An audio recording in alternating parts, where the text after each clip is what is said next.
Hello world, it's me Dojo. Welcome back to my YouTube channel. At pinag-aralan natin on my previous video is parameters and arguments. Ngayon, pag-aaralan natin paano gumawa ng user input sa arguments. So, alam ko na yung title. User input in arguments. Ganon, okay? Without further ado, simulan na natin para mapakita ko yung code natin. Ito yung mga notes natin na nakaraan. Hindi ko pa rin siya binubura, guys. So, kung nag-jump ka lang bigla sa video na to, guys, I think panoorin mo muna yung previous. Yun kasi yung umpisa. Panoorin mo yung previous video. Ang title nun is parameters and arguments. Saglit lang naman yun pag napanood mo yun, saka ka pumunta dito para maintindihan mo kasi parang continuation to. Okay? So, makikita ninyo dito guys, yung arguments natin or yung value natin is nakalagay na dito. Paano naman kung hindi natin define? Wala tayong ilalagay na arguments. Kasi ang gusto natin, ang maglagay ng value ng string name na parameter at saka ng integer na edad is user. Paano yun? So, ganito yun guys. I-mention ko yung user input. Of course, hindi dito. Okay? Dito ko i-mention sa integer main. Dahil maghihingi tayo ng user input, anong gagawin natin una? Syempre, magka-character out muna tayo. Magde-display muna tayo para alam ni user kung ano yung input niya. So, sabihin natin na enter your name. Ayan. Tapos, end line. Okay? Next natin, dahil syempre mag-enter na siya. So, magka-character in na tayo. Saan masisave yung kanyang character in? Dun sa variable na name. Tapos, end of the statement. Ang problema, nag-red or nagka-error. Bakit guys? Kasi itong name na variable, declared to dun sa void function na greetings. Pero dito sa integer main, hindi siya declared, 'di ba? So kailangan kahit na meron na tayong integer name or parameter na pinasa dun sa greetings na void. Pero dahil dito natin tinatawag yung function at dito natin kukunin yung character input na name, kailangan pa rin natin siyang i-declare dito. So i-declare natin yung name, string yan. Tapos end of the statement, declare lang ha, walang value kasi user input. So nakita niyo guys na wala na yung error. So the same thing din, kailangan din natin i-declare yung age kasi hihingi rin tayo ng age, diba? Ayan. Kunyari, nag-character out na tayo, enter your name, tapos nag-enter na si user ng name. Next, anong gagawin natin? Character out ulit tayo. Bakit? Para saan naman? Para sa enter your age, diba? Ayan. Tapos, end line pa din. Siyempre, character out lang yan. Kung magta-type na yung user natin, kailangan na natin ng character in. Character in saan? Saan masisave? Sa integer na edad. Edad pala, hindi age. Okay? And then,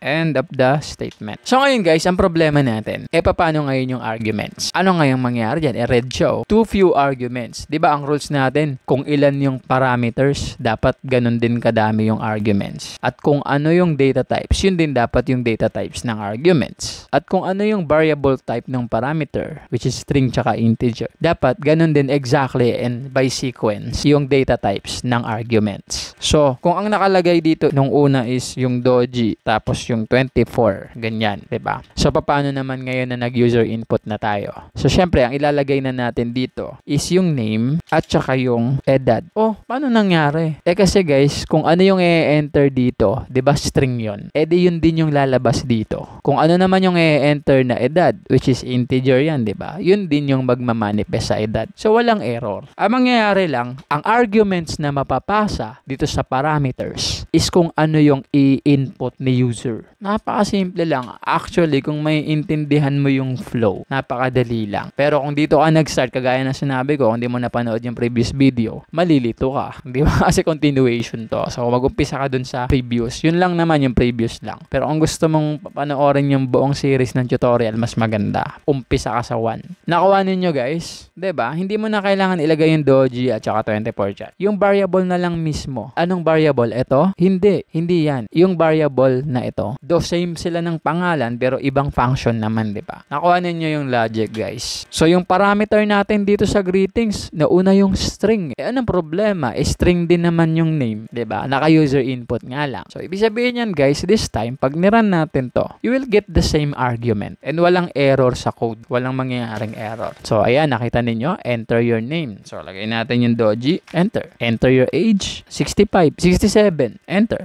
Ayan. Kumusta, doji? Ikaw ay 67. Nakuha ninyo, guys. Sa tingin mo, deserve ba ng channel na to na mas subscribe? If oo, guys, please click the subscribe button. Kasi habang lumalaki tong channel na to guys, mas lalo pa akong na-inspire na gumawa ng mas marami pang tutorial videos na pwede ninyong pag-aralan at intindihin kahit na nagsisimula pa lang kayong mag-aral ng coding and programming. So ito naman yung paraan paano maglagay ng user input sa arguments. Arguments na bakit? Kasi nandito na tayo sa main function. Kapag ka tinatawag mo na yung function na ginawa mo, arguments na yon. Pero kapag ka dinedeclare mo pa lang lang yung function and then define mo siya. Ang tawag pa dyan is parameters. So this time, ito ay variable pa lang. Bakit? Kasi declaration pa lang to. Pero kapag dito sa initialization na, arguments na yan. Kumbaga, nagbibigay ka na ng value. Guys, meron nga pala akong ginawang PDF notes kung saan nakalagay yung mga code snippets and mga code example na ginamit ko dito. Also, doon din nakalagay guys yung mga summary ng mga explanations ko. And I really believe na makakatulong tong mga notes na to sa pag-aaral ninyo ng coding and programming. Kasi guys, mahirap mag-backward and forward kung sa video ka lang mag-aaral. So maganda pa rin na meron kang notes. And kung gusto mo ng kopya guys, andyan yung download link sa description sa baba. So I hope na may natutunan kayo. So ang next topic natin dito is batch 2 na. Okay? So ito na yung medyo malupit. Anyway guys, thank you so much for watching. See you on my next vlog.